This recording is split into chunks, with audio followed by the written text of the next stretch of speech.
Bienvenidos a Pensar sobre Pensar, a Pensar México. Carolina Rocha nos acompañará en unos minutos. Ella propuso el tema de hoy, la locura y el poder. O si el poder enloquece, ¿no? Algo así. Y bueno, pues escríbanos, vamos a escuchar sus opiniones y vamos a definir qué es el poder y qué es la locura para poder comprender estos temas. Un saludo muy especial a Natalia Farías, que hoy cumple un día más de vida, y a todos ustedes que nos están viendo. Bienvenidos, que se presenten cada uno de ustedes. ¿Quién eres? Que te reconozcan otra vez. Qué gusto volverte a ver. Gracias Andrés. Alberto Tavira, columnista político. Mi especialidad, por supuesto, es el periodismo del corazón, pero enfocado a los políticos. Platícanos, elabora un poco, ¿qué es eso? Bueno, el periodismo del corazón es la vida privada de los políticos, en este caso, con quienes se casan, con quienes se divorcian, quiénes son, qué hacen de sus vidas y sus hijos y sus maridos, sus esposas y hasta sus amantes. Wow, es un temazo. Vas.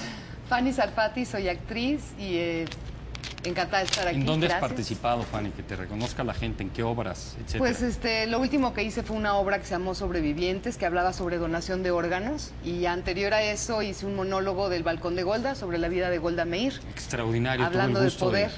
de verte. Gracias. Hablando del poder. Bienvenido. Gracias, yo soy Alejandro Sánchez, soy periodista del diario Excelsior, Grupo Imagen, y desde hace 12 años trabajo en las fuentes informativas de la política. Recientemente acabo de escribir un libro que se llama Las mieles del poder, algo así como Yo creo que en ti se inspiraron para el programa historias de sexo y política, la relación que tienen y los efectos sociales que a veces llega a tener una situación de ese tipo. Muy bien.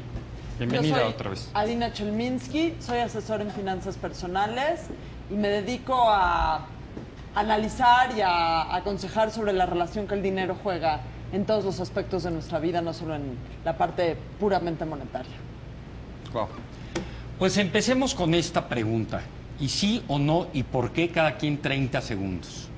Una vez que lo definamos, después vamos a hablar de todo lo que implica el poder. De hecho, se lo atribuyen a Kissinger, pero realmente fue Napoleón que decía que el poder es el último afrodisíaco. ¿Y qué significa esto? ¿Y cuánta gente dice que si hay una enfermedad es enfermarte de importancia? Y que a veces no es reversible, que es de esas enfermedades que no se curan y que van creciendo como metástasis y que se correlaciona significativamente con el poder. Yo les preguntaría si dicen que sí, si consideran que la gente que tiene poder, porque voy a hacer rapidísimo una diferencia. Una cosa es que tú seas un líder y otra cosa que seas una autoridad designada. El día de mañana el presidente de la República designa como secretario a X persona, no necesariamente es líder, tiene poder de la noche a la mañana. Un líder lo va haciendo poco a poco y va creciendo con él. Los dos tienen poder, a lo mejor un poder te puede enfermar más que otro, quién sabe. A lo mejor te sientes caudillo en el caso del liderazgo, a lo mejor en el otro no sabes cómo administrar el poder. Y la pregunta sería, si es afirmativo, ¿qué hacer?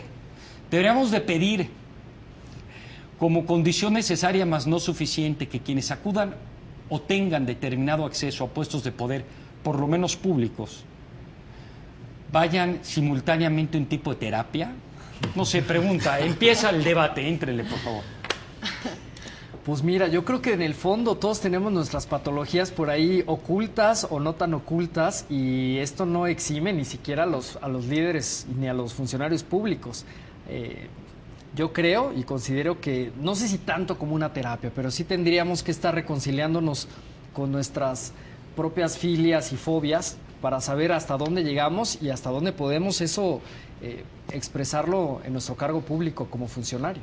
Me parece que sí tendríamos que estar en algo como una terapia. ¿Hay una correlación significativa o no necesariamente entre poder y locura? Yo creo que sí.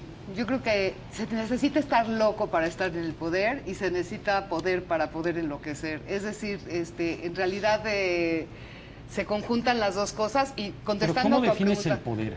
Porque a lo mejor tú te refieres a un poder de puesto político, porque No el poder solamente. económico, el poder... No solamente de puesto político, o sea, sí, claro que cuando hablamos de poder siempre nos imaginamos al poderoso, ¿no? Al que tiene la autoridad. ¿A qué te refieres que hay que estar loco para tener poder? No entendí. Muchas veces cuando te van a dar alguna situación donde eres líder de opinión, por ejemplo, siendo líder de opinión, estando en la televisión, tienes cierto poder y tienes que tener una responsabilidad muy grande para ello y un cierto grado de locura para aceptar ese reto. Para ti locura es riesgo. También. O sea, no locura de demencia ni de perder la razón, sino un cierto grado de locura, de audacia también. Ok. Yo estoy convencido que el poder sí llega a enloquecer a las personas, a algunas en mayor, a otras en menor grado, y la locura, pues definida desde el punto de vista de la Real Academia, es el asunto del desequilibrio mental, de las emociones divagadas y dispersas, cuando la persona no está bien concentrada en lo que está haciendo. Y por lo menos en lo que yo hago, que es estar muy de cerca de los políticos todos los días, a veces de los presidentes, quienes han sido los presidentes de la República, los legisladores, sí he encontrado más de un caso de tipos que se han vuelto locos de la noche a la mañana. La última historia que escribí, algo parecido, es una historia que parecía la de Abel y Caín, de dos políticos que eran como hermanos, eran primos, pero más que eso eran como hermanos, comían del mismo plato. Las navidades las pasaban en la familia, los regalos, las bendiciones, y de repente les llegó el poder por la gubernatura a Guerrero y enloquecieron. O sea, se acabó toda la paz de familia que había y comenzaron a acusarse hasta de nexos con el narcotráfico. Sus grupos se comenzaron a enfrentar, hubo personas heridas, hay quien está debatiéndose entre la vida y la muerte. O sea, fueron capaces de todo y se acabó esa familia, esos principios que ¿Tu tuvieron. libro trata de esto? El libro que escribí habla sobre las pasiones amorosas, específicamente, que son, todos estamos sujetos a tener, son pasiones que no podemos evitar, pero hay quien no las domina, sino que lo dominan a él. Y entonces a veces se toman decisiones aconsejado por una persona o se recurre uno a la Tesorería Federal para tener bien y tener feliz al amante entonces eso es un poco lo que se vendiste centra. el libro, va bien. ¿Qué editorial es? Es Random House Mondadori. Muy bien. El poder corrompe y en partes es porque a la gente que es poderosa la ponemos bajo una lupa muy especial. Digo, porque de locos todos tenemos un poco. En parte a la gente que es poderosa la ponemos una lupa especial. Muchas veces le justificamos o le permitimos mayor rango de excentricidades. El año pasado a finales hizo un estudio en la Universidad de Northwestern en donde medían si realmente el poder te hacía enloquecer, te hacía ser más hipócrita, y encontraron que generalmente sí, el poder te hace tomar decisiones de doble moral, por decirlo, cosas que sientes que aplican a ti, que no aplican a los demás, pero lo que encontraron es que sobre todo enloquece cuando tú ves el poder como algo merecido. Esa cultura de líderes que piensan que son merecedores del poder, que el poder se les da por que se lo merecen, no porque se lo han ganado, son mucho más proclives a deschavetarse.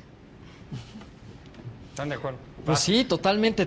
Yo creo que la historia universal nos ha dado muchos casos, como el de Calígula, aquel emperador romano que incluso hizo a su caballo cónsul.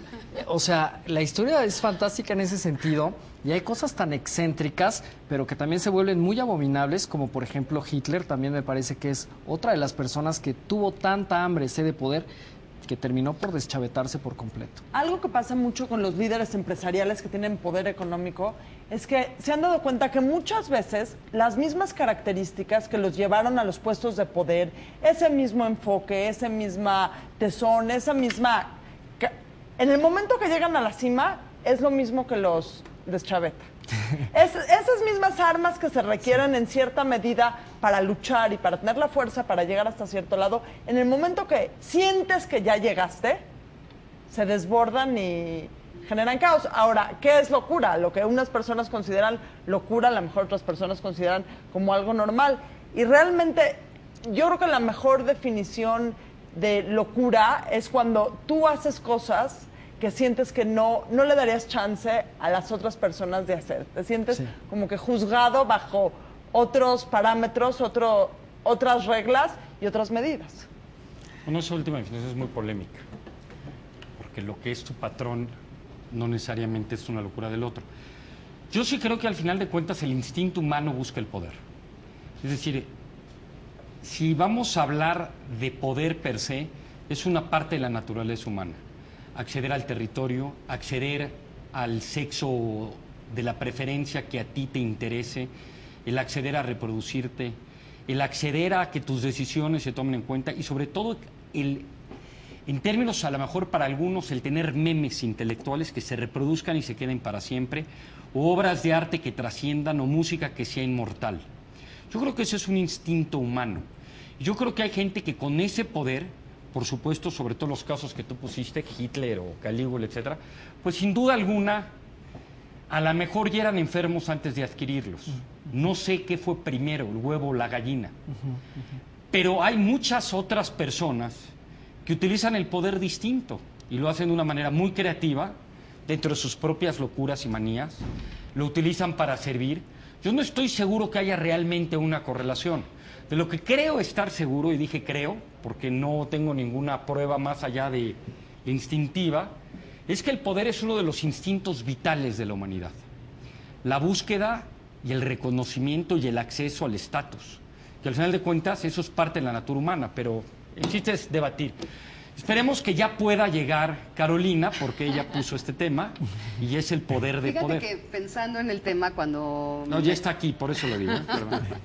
Cuando me llamaron pensé en un personaje maravilloso que es Pedro Páramo. Pedro Páramo es el cacique por excelencia, es la obra de Juan Rufo, el cacique por excelencia, y Pedro Páramo es capaz de ser tan enfermo y tan poderoso que la gente se ve atraída por esa enfermedad. Y, todas las mujeres quieren ser mujeres de Pedro Páramo, pero por su parte enferma, no por su parte, no solamente por la parte glamorosa del poder, también hay una parte enferma del poder que atrae a los demás. Entonces, el poder enloquece también al otro, no solamente al que lo ostenta, y ahí Pedro Páramo es Porque al final de cuentas, sobre todo con mucha gente como la que tú mencionaste, Hitler, el poder te lo legitimiza y te lo da el pueblo. Claro. Es decir, al final de cuentas, el verdaderamente líder es el follower, es el que está siguiendo o reconoce la voz de todos y los está empoderando a través de él. Esta gente tiene hambre de esto, necesidad de esto, y tú lo capitalizas, ¿no? ¿Tú querías decir algo? Sí, yo pienso que a veces llegar al poder no necesariamente es malo, ¿no? A veces tener poder te sirve para hacer un bien social. Está el caso de Natalia Chacón, la primera dama, entonces esposa de Plutarco Elías Calles, que ¿quién era Plutarco Elías Calles? Era un borrachal que se quedaba a dormir en la calle y que tuvo una hija y que su papá lo aconsejó para que se largara del pueblo donde vivía y no respondiera a esa mujer, porque él dudaba. Su papá un día llegó y lo malaconsejó, tenía muchos años de no verlo. Sin embargo, se encuentra Natalia Chacón y Natalia Chacón usa el poder que tiene de que él se siente enamorado de ella y ella comienza a alentarlo. Y conforme van pasando los años, para bien o para mal, construyó un partido político, fue el tipo que hizo las instituciones en el país y hay casos completamente diferentes. Hay situaciones donde a veces las personas entran a la vida de otros personajes con fines perversos de poder para beneficiarse. Y casos Yo realmente como esos mi pregunta hay muchos. sería más sería exactamente lo contrario.